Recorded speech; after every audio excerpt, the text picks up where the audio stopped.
YouTube channel കുട്ടിപ്പട്ടാളം vlogs. അപ്പോൾ ഇന്ന് ഞാൻ എത്തിയിരിക്കുന്ന ഒരു ഈസി ആയിട്ടുള്ള ഒരു വിത്തൗട്ട് ഓവനിലുള്ള പ്ലം കേക്കിൻ്റെ റെസിപ്പി ആയിട്ടാണ് കേട്ടോ. അപ്പോൾ ക്രിസ്മസ് ഒക്കെ ഇനി വന്നെത്തിയുള്ളൂ. അപ്പോൾ നമുക്കിനി വീട്ടിൽ തന്നെ ഓവനും വേണ്ട, ബീക്കറും വേണ്ട, ഒന്നും ഇല്ലാതെ നമുക്ക് കുക്കറിലും കടായിലും നമ്മുടെ ഫോർക്കൊക്കെ ഉപയോഗിച്ചിട്ട് അടിപൊളി പ്ലം കേക്ക് ഉണ്ടാക്കാൻ പറ്റും കേട്ടോ. അപ്പോൾ അതിൻ്റെ റെസിപ്പി ആയിട്ടാണ് ഇന്ന് ഞാൻ വന്നിട്ടുള്ളത്. അപ്പോൾ ഇന്ന് ഞാൻ ഉണ്ടാക്കുന്ന ഒരു 1 kg പുറത്തുള്ളൊരു 1 kg ആൻഡ് 200 gram ഒക്കെ ഉള്ളൊരു കേക്കാണ് കേട്ടോ. അപ്പോൾ നമുക്കതിന് എല്ലാവർക്കും ഉണ്ടാക്കാൻ പറ്റും. കുറച്ച് ശ്രദ്ധ മാത്രം ഉണ്ടെങ്കിൽ നമുക്ക് കടയിൽ നിന്ന് വാങ്ങുന്ന അതേ ടേസ്റ്റിൽ ഹെൽത്തി ആയിട്ടുള്ള കേക്ക് ഉണ്ടാക്കാം. അപ്പോൾ നമുക്ക് വീഡിയോ കണ്ടാലോ. Happy Christmas to all. അപ്പോൾ നമ്മൾ പ്ലം കേക്ക് ഉണ്ടാക്കാൻ വേണ്ടി ആദ്യം നോക്കേണ്ടത് നമ്മുടെ ഡ്രൈ ഫ്രൂട്ട്സ് ഒക്കെയാണ് കേട്ടോ. നിറയെ ഡ്രൈ ഫ്രൂട്ട്സ് എടുക്കാം കേട്ടോ. അപ്പോൾ ഞാനിവിടെ എടുത്തേക്കുന്നത് 200 gram ഉണക്കമുന്തിരിയാണ് കേട്ടോ. ബ്ലാക്ക് ഉണക്കമുന്തിരി എനിക്ക് കിട്ടിയിട്ടില്ല. ഉണക്കമുന്തിരി ബ്ലാക്ക് ആണെങ്കിൽ ഒന്നും കൂടെ അതാണ് നമുക്ക് വേണ്ടുന്നത് കേട്ടോ. പിന്നെ കിട്ടിയിട്ടില്ലെങ്കിൽ കുഴപ്പമില്ല കേട്ടോ, നമുക്ക് സാധാ ഉണക്കമുന്തിരി ആയാലും ഉപയോഗിക്കാം. പിന്നെ ഞാൻ കുറച്ച് ഈന്തപ്പഴം എടുത്തിട്ടുണ്ട്. ഈന്തപ്പഴം ഒരു 1/2 കിലോയോളം ഞാൻ യൂസ് ചെയ്യുന്നുണ്ട് കേട്ടോ. അപ്പോൾ നിറച്ചും ഡ്രൈ ഫ്രൂട്ട്സ് ഉണ്ടെങ്കിൽ അത്രയും ടേസ്റ്റ് ഉണ്ടാവും. പിന്നെ നമ്മുടെ കയ്യിലുള്ള അനുസരിച്ച് ഇത് കേട്ടോ, എല്ലാ ഡ്രൈ ഫ്രൂട്ട്സും നട്ട്സും ഇതിൽ യൂസ് ചെയ്യാം കേട്ടോ. ഇപ്പം ഞാൻ ഉപയോഗിക്കുന്നത് ഈന്തപ്പഴവും ഉണക്കമുന്തിരിയും ചെറീസും മാത്രമാണ് കേട്ടോ. എൻ്റെ കയ്യിൽ അതേ ഉണ്ടായിരുന്നുള്ളൂ, അപ്പോൾ ഞാൻ അത് മാത്രം എടുത്തു. അപ്പോൾ ഇനി ഇതിനകത്ത് കാഷ്യൂ നട്ട്സും ബദാം, പിന്നെ ടൂട്ടി ഫ്രൂട്ടി, അങ്ങനെ എല്ലാ ഡ്രൈ ഫ്രൂട്ട്സും നട്ട്സും ഒക്കെ ഉപയോഗിക്കാം കേട്ടോ. അപ്പോൾ അത് ഞാൻ ഏതായാലും എടുക്കുന്നുണ്ട്. ഞാനൊരു 2 കപ്പോളം കണക്കാക്കിയാണ് ഡ്രൈ ഫ്രൂട്ട്സൊക്കെ എടുക്കുന്നത്. ഈ ഡ്രൈ ഫ്രൂട്ട്സൊക്കെ ഇടുമ്പോൾ ഒന്ന് നുറുക്കി എടുക്കണം കേട്ടോ. ഇപ്പോൾ ഉണക്കമുന്തിരി നമ്മൾ നുറുക്കുന്നൊന്നുമില്ല. അപ്പം ഈ ഈന്തപ്പഴവും ചെറീസും ഒക്കെ ഞാൻ ഇതിലോട്ട് നുറുക്കി ഇടുന്നുണ്ട്. ഇനിയിപ്പോൾ നമ്മൾ നട്ട്സാണ് ഉപയോഗിക്കുന്നതെങ്കിൽ നട്ട്സ് എല്ലാം കൂടെ ഒന്ന് ജസ്റ്റ് ക്രഷ് ചെയ്ത്, ഒരുപാടങ്ങ് പൊടിഞ്ഞു പോവാതെ കുറച്ചൊന്ന് ക്രഷ് ചെയ്തെടുത്ത് ഇതിലേക്ക് ചേർക്കുന്നതായിരിക്കും നല്ലത്. അപ്പോൾ ഇത് സോക്കാവാനൊക്കെ എളുപ്പമുണ്ടാവും.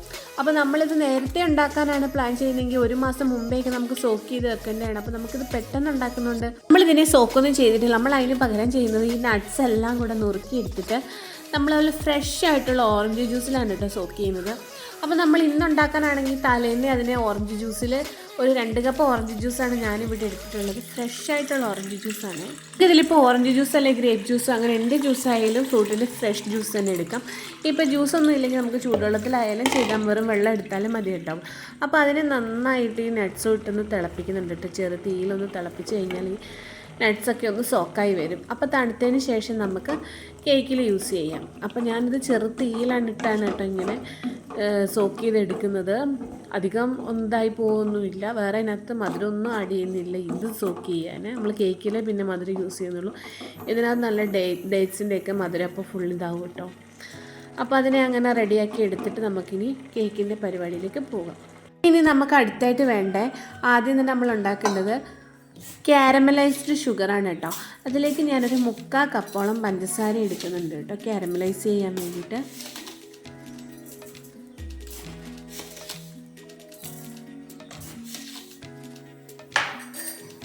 മുക്കാൽ കപ്പ് പഞ്ചസാരയിലേക്ക് നമ്മളൊരു 3 ടീസ്പൂൺ വെള്ളം കൂടി ചേർത്ത് കൊടുക്കുന്നുണ്ട് കേട്ടോ. വെള്ളം കൂടി ചേർത്ത് നമ്മൾ ഗ്യാസുമേൽ വെച്ചിട്ടുണ്ട് കേട്ടോ. അപ്പോൾ ചെറു തീയിലാണ് ഇത് വെച്ചേക്കുന്നത് കേട്ടോ. ചെറു തീയിൽ അങ്ങനെ ഇരുന്നിട്ട് ആ കളറ് മാറി തുടങ്ങുന്നുണ്ടോ. അപ്പോൾ ഒന്ന് ഇടയ്ക്കൊന്ന് ചുറ്റിച്ച് കൊടുത്താൽ മാത്രം മതി കേട്ടോ. നമ്മൾ വേറെ സ്പൂണിട്ടൊന്നും ഇളക്കൊന്നും വേണ്ട. അപ്പോൾ ഇങ്ങനെ കളറ് മാറി ഈ കളറാകുമ്പോഴത്തേക്ക് നമ്മൾ തീ ഓഫ് ചെയ്തിട്ട് കുറച്ചൊന്ന് മാറി നമുക്ക് വേണം ഒരു 1/4 കപ്പ് വെള്ളം കൂടി ഇതിലേക്ക് ചേർത്ത് കൊടുക്കണം കേട്ടോ. മുഖത്തൊന്നും തെറിക്കാതെ ശ്രദ്ധിക്കണം കേട്ടോ. അപ്പോൾ നമ്മൾ ഇച്ചിരി അകന്ന് നിന്നിട്ട് വേണം ഈ വെള്ളം ഒഴിച്ചു കൊടുക്കാൻ. അപ്പോൾ വെള്ളം വീഴുമ്പോൾ അതിങ്ങനെ മുകളിലേക്ക് വരാൻ ചാൻസ് ഉണ്ട്. നമ്മൾ കേക്കിന് ആവശ്യമായ മൈദയാണ് എടുക്കേണ്ടത്. ഇതിലേക്ക് 2 കപ്പ് മൈദയാണ് കേട്ടോ ഞാൻ എടുക്കുന്നത്. ഈ സമയത്ത് മൈദയിലേക്കാണ് നമ്മൾ കുറച്ച് സ്പൈസസ് ആഡ് ചെയ്യേണ്ടതുണ്ട്. കരയാമ്പൂ, കറുവപ്പട്ട, ജാതിക്കപ്പൊടി, പിന്നെ ചുക്കുപൊടിയൊക്കെ ഈ ടൈമിലാണ് ആഡ് ചെയ്ത് കൊടുക്കേണ്ടത്. ഈ ടൈമിൽ പൗഡറായിട്ട് ആഡ് ചെയ്യാൻ കയ്യിലില്ലെങ്കിൽ നമുക്ക് പഞ്ചസാര പൊടിക്കുമ്പോൾ അതിൻ്റെ കൂടെ ഇട്ട് പൊടിച്ചാലും മതി. എൻ്റെ കയ്യിൽ പൗഡറായിട്ടുള്ളത് ചുക്കുപൊടി മാത്രം ഉണ്ടായിരുന്നില്ല കേട്ടോ. അപ്പോൾ ചുക്കുപൊടി മാത്രം ഞാൻ ഈ ടൈമിൽ ചേർത്ത് കൊടുക്കുന്നുണ്ട്. ബാക്കിയൊക്കെ ഞാൻ പഞ്ചസാരേൻ്റെ ഇട്ടാണ് പൊടിക്കുന്നത്. ഇനി നമ്മളിതിലേക്ക് ആഡ് ചെയ്യുന്നത് ബേക്കിംഗ് പൗഡറാണ് കേട്ടോ. ബേക്കിംഗ് പൗഡർ 2 ടീസ്പൂണാണ് കേട്ടോ ഇതിലേക്ക് ആഡ് ചെയ്ത് കൊടുക്കുന്നത്. പിന്നെ സോഡാപ്പൊടി അല്ല കേട്ടോ, ബേക്കിംഗ് പൗഡറാണ്.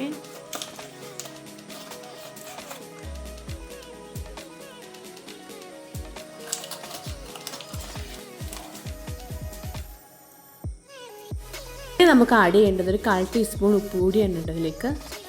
അങ്ങോട്ടൊന്ന് മിക്സ് ചെയ്തിട്ട് ഞാനൊരു 3 തവണ ഇത് അരിച്ചെടുക്കുന്നുണ്ട് കേട്ടോ. നല്ലോണം അരിച്ചെടുക്കുന്നുണ്ട്. അപ്പോൾ ഇതിന് നല്ലോണം അരിച്ചെടുത്തേണ്ടി വന്നിട്ടുണ്ട് കേട്ടോ. പിന്നെ അങ്ങോട്ട് മാറ്റി വെച്ചിട്ട് നമുക്കിനി മുട്ടയുടെ പരിപാടിയിലേക്ക് കിടക്കാം കേട്ടോ. അപ്പോൾ ഇതിനാവശ്യമായിട്ട് ഞാനൊരു 3 മുട്ടയാണ് എടുത്തിട്ടുള്ളത്. 3 മുട്ടേനെ ഞാനൊരു പാത്രത്തിലേക്ക് പൊട്ടിച്ചെടുക്കുന്നുണ്ട്. ഒരു വിസ്ക് കൊണ്ട് ഞാൻ നല്ലോണം ഉടച്ചെടുക്കുന്നുണ്ട് കേട്ടോ. ഇതിലേക്ക് ഇനി നമ്മൾ ചേർത്ത് കൊടുക്കേണ്ടത് ഇതിൻ്റെ മുട്ടയുടെ മണമൊന്ന് മാറി കിട്ടാനെ കൊണ്ട് നമുക്ക് കുറച്ച് 1 ടീസ്പൂൺ വാനില എസൻസ് കൂടി ഇതിലേക്ക് ചേർത്ത് കൊടുക്കാം കേട്ടോ.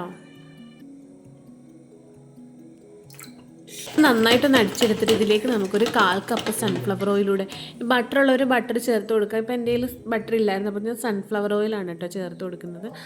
ആ സൺഫ്ലവർ ഓയിലൂടെ നമ്മളൊന്ന് മിക്സ് ചെയ്ത് വെക്കുന്നുണ്ടേ.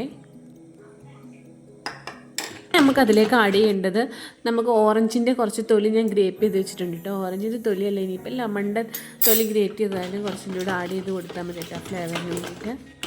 നമുക്ക് ആവശ്യമുള്ളത് 1 കപ്പ് പഞ്ചസാരയാണ് കേട്ടോ ഞാൻ എടുക്കുന്നത്. ഈ മധുരം കൂടുതൽ വേണ്ടവർക്ക് 1/4 കപ്പ് വരെ എടുക്കാം കേട്ടോ. അപ്പോൾ 1 കപ്പ് പഞ്ചസാര ഇട്ടിട്ടുണ്ട്. അപ്പോൾ ഞാൻ നേരത്തെ പറഞ്ഞ സിനമണിൻ്റെ കഷ്ണമുണ്ട്, കരയാമ്പുണ്ട്, അത് ജാതിപത്രിയും കൂടെ ഞാൻ ഈ സമയത്താണ് ചേർത്ത് കൊടുക്കുന്നത്. അപ്പോൾ അന്നാരെ യൂസ് ചെയ്യാൻ പൗഡർ കയ്യിലില്ലാത്തവർ ഈ പഞ്ചസാരൻ്റെ കൂടെ ചേർത്ത് കൊടുത്താൽ മതി. ഞാനൊരു 6 കരയാമ്പൂ എടുത്തിട്ടുണ്ട്, 1 കറുവപ്പട്ട എടുത്തിട്ടുണ്ട്, 1 ജാതിപത്രി എടുത്തിട്ടുണ്ട് കേട്ടോ. പിന്നെ കുറച്ച് ജാതിക്കൻ്റെ കുരുവിൻ്റെ ഒരു കുഞ്ഞു കഷ്ണം കൂടെ അതിലേക്ക് ഇട്ട് കൊടുത്തിട്ടുണ്ടായിരുന്നു. നല്ലപോലെ പൊടിച്ചെടുത്തിട്ടുണ്ട്. ആ പൊടിച്ചെടുത്തത് നമുക്കിനി മുട്ടയിലേക്കാണ് ചേർക്കേണ്ടത് കേട്ടോ. ആദ്യമേ ഒന്ന് ശ്രദ്ധിക്കണം, ആ മുട്ട ബീറ്റ് ചെയ്ത ബൗളിനകത്ത് എല്ലാം കൂടെ കൊള്ളത്തില്ലെന്ന് തോന്നിയപ്പോൾ ഞാൻ വേറൊരു വലിയ ബൗളിലോട്ട് മാറ്റിയിട്ടുണ്ട് കേട്ടോ. അപ്പോൾ ആ മുട്ടയുടെ ആ മിക്സ് ആ വലിയ ബൗളിലോട്ട് ഞാൻ മാറ്റിയിട്ടുണ്ട്. ഇനി നമുക്ക് അതിലേക്ക് ആഡ് ചെയ്ത് കൊടുക്കേണ്ടത് പഞ്ചസാര പൊടിച്ചതിന് നമുക്ക് ഇതിനകത്തോട്ട് ഇട്ടിട്ട് മെല്ലെ ഇളക്കി കൊടുത്തത് മൊത്തത്തിലൊന്ന് യോജിപ്പിച്ചെടുക്കണം കേട്ടോ. ഞാനൊരു ഫോർക്ക് യൂസ് ചെയ്തിട്ടുണ്ട് കേട്ടോ. അതിങ്ങനെ യോജിപ്പിക്കുന്നത് അത് വേഗം തന്നെ ആ മുട്ടയിലേക്ക് അലിഞ്ഞ് ചേരുന്നോളൂ. കേക്ക് ഉണ്ടാക്കുമ്പോൾ നമ്മളങ്ങനെ മുട്ട അടിച്ച് പതപ്പിക്കുന്നതില്ല കേട്ടോ, ജസ്റ്റ് ഒന്ന് മിക്സ് ചെയ്യുന്നേ ഉള്ളൂ കേട്ടോ. നല്ലോണം മിക്സ് ആയതിനു ശേഷം നമുക്കിതിലേക്ക് ആഡ് ചെയ്യുന്നത് ആ ഡ്രൈ ഫ്രൂട്ടിൻ്റെ മിക്സ് ഇല്ലേ, നമ്മൾ തണുക്കാൻ വെച്ചിരുന്ന ഡ്രൈ ഫ്രൂട്ട്സിൻ്റെ മിക്സാണ് ഇതിലേക്ക് ഇനി ആഡ് ചെയ്യേണ്ടത്. ഡ്രൈ ഫ്രൂട്ട്സിൻ്റെ മിക്സ് ഉണ്ട്, സെറ്റായിട്ടുണ്ട് കേട്ടോ, കറക്റ്റ് പാകത്തിനായി കിട്ടിയിട്ടുണ്ട്. അപ്പോൾ അതെല്ലാം നമുക്കിതിലേക്ക് ആക്കി കൊടുക്കാം കേട്ടോ. അപ്പോൾ ഞാനിവിടെ 2 കേക്ക് ഉണ്ടാക്കുന്നുണ്ട്. അപ്പോൾ ഈ ഡ്രൈ ഫ്രൂട്ട്സൊക്കെ ഞാൻ പകുതി ഇതിലേക്ക് ചേർത്ത് കൊടുക്കുന്നുണ്ട് കേട്ടോ. അപ്പോൾ അതിൻ്റെ പകുതി അങ്ങോട്ട് ചേർത്ത് കൊടുത്തിട്ടുണ്ട്. പകുതിയോ ഫുള്ളൊക്കെ നമുക്ക് നമ്മുടെ ഇഷ്ടത്തിന് ഡ്രൈ ഫ്രൂട്ട്സ് ചേർക്കാം കേട്ടോ. എത്ര ചേർക്കുന്നോ അത്രയും രുചി ഉണ്ടാകത്തേ ഉള്ളൂ കേട്ടോ. ഡ്രൈ ഫ്രൂട്ട്സ് കൂടെ ചേർത്തിട്ട് നമുക്കൊന്ന് മിക്സ് ചെയ്ത് കൊടുക്കാം നല്ലതായിട്ട്. നമുക്കതിലേക്ക് നമ്മൾ എടുത്ത് വെച്ചിട്ടുള്ള മൈദയും അതിൻ്റെ കൂട്ടില്ലേ അത് ചേർത്ത് കൊടുക്കാം കേട്ടോ. കുറേശ്ശെ ചേർത്ത് കൊടുത്തിട്ട് നമുക്ക് ഫോർക്ക് കൊണ്ടോ എന്ത് വെച്ച് വേണമെങ്കിലും മിക്സ് ചെയ്യാം. ഏറ്റവും ബെറ്ററായിട്ടുള്ള ഓപ്ഷൻ നല്ലോണം കൈ കഴുകിയിട്ട് കൈ വെച്ച് തന്നെ ഇത് കുറച്ച് ആകുമ്പോൾ അങ്ങോട്ട് ടൈറ്റ് ആകും. അപ്പോൾ നല്ലോണം കൈ കൊണ്ട് മിക്സ് ചെയ്യുന്നതായിരിക്കും. അപ്പോൾ ഞാൻ ഇത്രയൊക്കെ ഇങ്ങനെ അങ്ങോട്ട് മിക്സ് ചെയ്തിട്ട് ബാക്കി ഞാൻ കൈ കൊണ്ട് വൃത്തിയാക്കിയിട്ട് നല്ലോണം കൈ കൊണ്ട് അങ്ങോട്ട് മിക്സ് ചെയ്ത് കൊടുക്കുന്നുണ്ട് കേട്ടോ.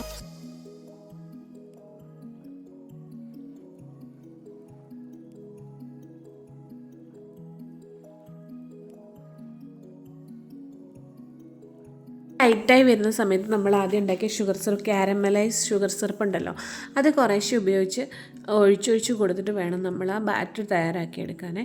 അപ്പോൾ നമ്മളത് കുറേശ്ശെ ഉപയോഗിച്ചിട്ട് നല്ല കൈ കൊണ്ട് നല്ല വൃത്തിക്ക് നമ്മളിങ്ങോട്ട് അത് മിക്സ് ചെയ്തെടുക്കുന്നുണ്ടേ. സൗണ്ട് അടച്ചിരിപ്പുണ്ടാവും. ഞാനിത് വോയിസ് ഓവർ കൊടുക്കുമ്പോൾ എനിക്ക് നല്ല ജലദോഷമുണ്ട്, അപ്പോൾ മൂക്കൊക്കെ അടച്ചിരിപ്പുണ്ടാവും കേട്ടോ സൗണ്ടിന് ഇങ്ങനെ ഇരിക്കുന്നത്. 10 മിനിറ്റ് മുന്നേ നമ്മളൊരു പാൻ പ്രീ ഹീറ്റ് ചെയ്യാൻ വെച്ചിട്ടുണ്ടായിരുന്നു കേട്ടോ. അപ്പോൾ പ്രീ ഹീറ്റഡ് ആയിട്ടുള്ള ആ പാനിലേക്കാണ് നമ്മൾ ഈ കുക്കർ എടുത്ത് വെക്കുന്നത് കേട്ടോ. കുക്കർ ബാറ്ററൊക്കെ ഒഴിച്ചിട്ട് ടാപ്പ് ചെയ്തിട്ടാണ് എടുത്ത് വെച്ചത്. വീഡിയോ എൻ്റെ ഇത് കട്ടായിട്ടുണ്ട്. കേക്ക് ബേക്കായി വന്നിട്ടുണ്ട്. അപ്പോൾ കേക്ക് ബേക്കായി വരാൻ എനിക്കും എടുത്തത് 1 മണിക്കൂർ 5 മിനിറ്റ് എടുത്തിട്ടുണ്ട്. അപ്പോൾ ഇത് നമ്മൾ 2 കപ്പ് മൈദയാണല്ലോ എടുത്തത്. അപ്പോൾ വലിയ കേക്കായതുകൊണ്ടാണ് അത്ര ടൈം എടുത്തത്. അപ്പോൾ നിങ്ങൾക്ക് ഇതിൻ്റെ പകുതിയായിട്ടും ചെയ്യാം കേട്ടോ. അപ്പോൾ നമ്മുടെ കേക്ക് റെഡി ആയിട്ടുണ്ട് കേട്ടോ. ഈ ക്രിസ്മസിന് എല്ലാവരും സ്വന്തമായിട്ട് തന്നെ കേക്ക് ബേക്ക് ചെയ്യണം കേട്ടോ.